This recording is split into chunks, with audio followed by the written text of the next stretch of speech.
Audio Jungle।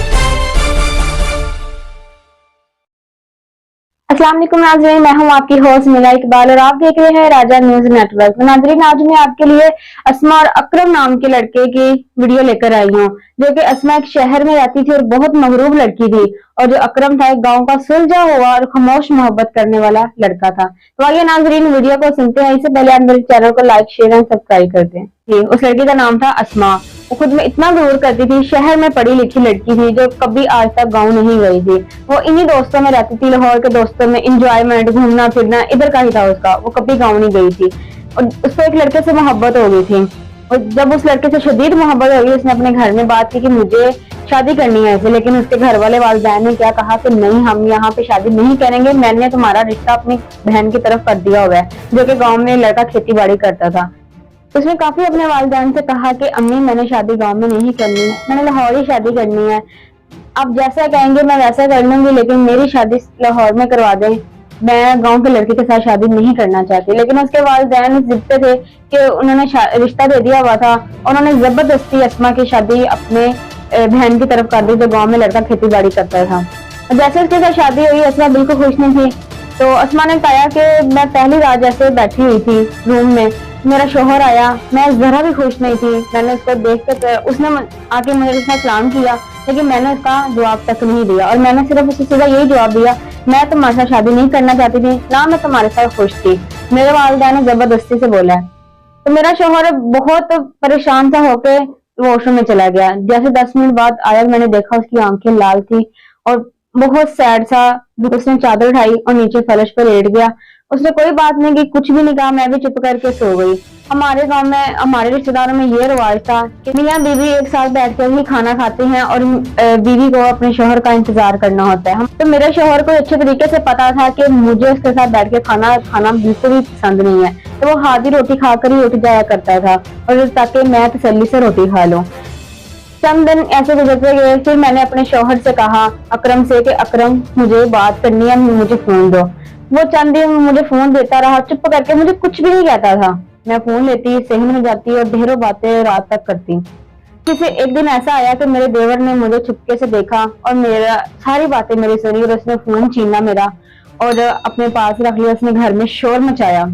मेरा शौहर जैसे ही अकरम कमरे से बाहर आया, उसने कहा मेरे देवर को कि तुम्हें कोई हक नहीं है मेरी वाइफ पे इल्जाम लगाने का। वो अपनी दोस्त से, अपनी सहेली से बात कर रही थी, मेरी इजाजत से बात कर रही थी।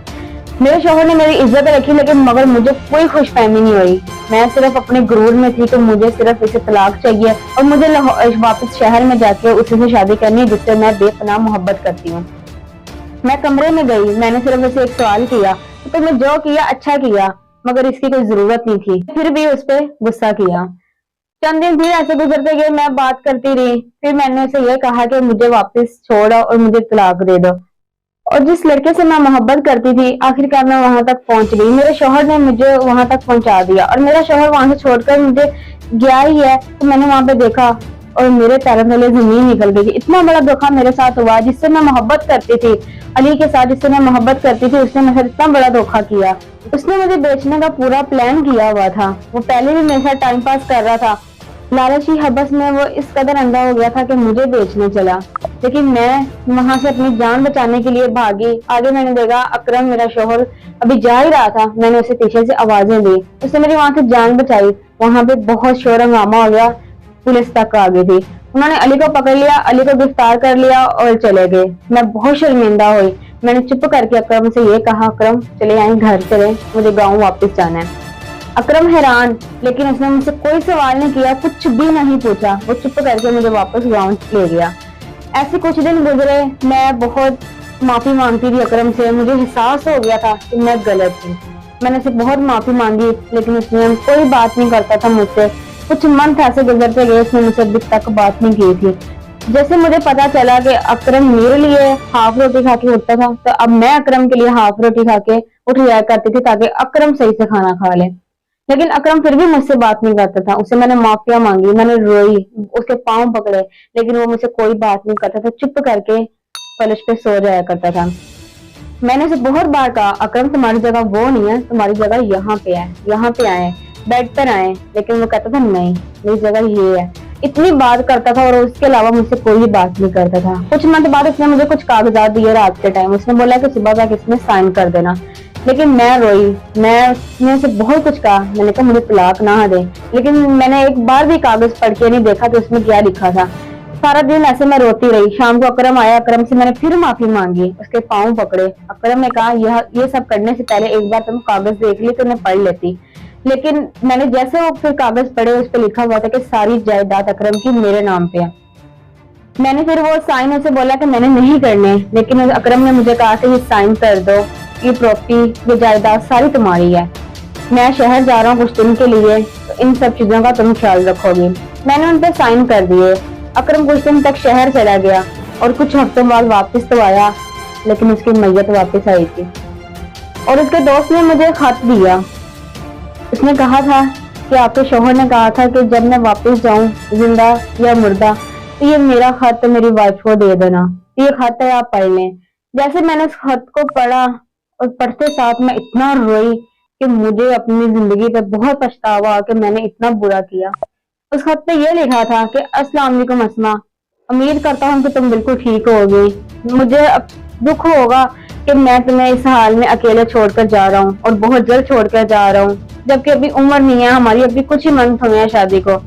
لیکن مجھے کینسر تھا, میں اسی وجہ سے اپنے علاج کے لیے شہر آیا تھا, لیکن اس کا علاج نہیں ہو سکا اور اسی وجہ سے مجھے اس دنیا سے جانا پڑا.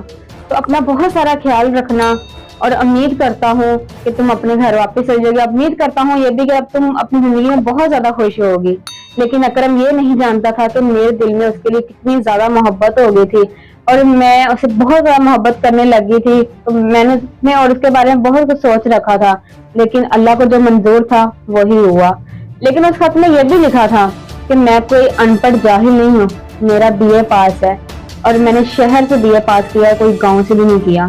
تو لیکن مجھے میرا پیشہ تھا, مجھے اپنے اخلاق اچھے, مجھے تربیت اچھی ملی, جس کی وجہ سے میں نے اپنے باپ کے کاروبار کو آگے بڑھایا, نہ کہ اپنے کاروبار کو آگے رکھا. میں نے اپنے باپ کی پہچان کو آگے رکھا. اور جیسے میں نے اس پورے خط کو پڑھا, میں بہت روئی, میں بہت پریشان ہوئی. میں نے امی سے آ کے پوچھا, میں نے کہا امی اکرم تو ان پڑھ تھا. امی کہنے لگی کہ تمہیں کس نے کہا تھا ان پڑھ تھا, وہ پڑھا لکھا تھا. امی نے کہا, میں نے امی سے پوچھا تو پھر اس نے مجھے آج تک بتایا کیوں نہیں. امی کہتے اس کی بچپن سے خواہش تھی کہ وہ تم سے محبت کرتا تھا, وہ تم سے شادی کرنا چاہتا تھا.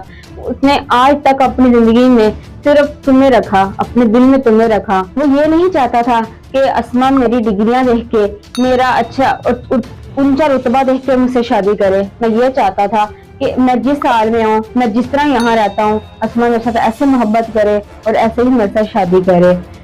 تو ناظرین, جیسا کہ آپ نے اسٹوری سے یہ مورل جانا کہ ہمیں کسی پر اتنا یقین نہیں کرنا چاہیے کہ جن سے ہم دل سے محبت کرتے ہیں اور وہ ہمیں دھوکہ دے جاتے ہیں, اور جو ہم سے محبت کرتا ہے ہم انہیں دھوکہ دے جاتے ہیں. اور اسی وجہ سے کسی پر بھروسہ کرنے سے پہلے اس پہ اتنا جان لینا چاہیے کہ کیا یہ ہماری زندگی کا فیصلہ بالکل ٹھیک ہے یا غلط ہے. کہیں ایسا نہ ہو کہ جیسے اسما کے ساتھ ہوا ہے, آنے والے کل میں ہمارے ساتھ بھی ایسا ہو جائے.